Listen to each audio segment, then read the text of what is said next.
us? What was the main point of writing this book in general? You can start a Bitcoin book with a history of money and how the history of money leads up to Bitcoin, or that Bitcoin is going back to some historical feature of money. But early on, we were thinking of calling the book Stateless Money, and how you could have money that's not backed by a state, and that's one of the interesting features of Bitcoin.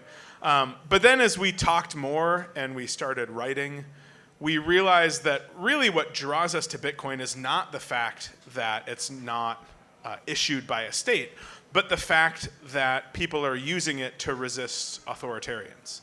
And Arshad Roya was here doing one of these chats a while ago, and it was really Roya's story that we kept coming back to. So for those who weren't here, Roya ran a software company. She hired women. She paid them. The women would go home, and their husbands would take their money because women aren't allowed to self-custody their money in Afghanistan. And this was a problem because these women had no agency, because they had no backup plan. They had nothing of their own. And so she started paying some of their wages in Bitcoin. And this wasn't known by their husbands. And some of them who were in abusive relationships eventually saved enough in Bitcoin that they could leave. And when you save in Bitcoin, you can leave with just some words in your head.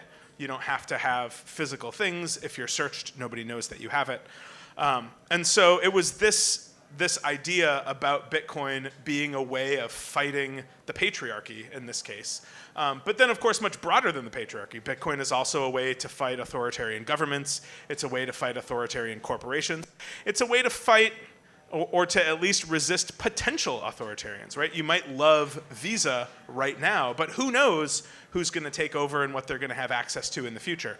And so Bitcoin is a way to safeguard personal freedoms in the potential case that they're undermined.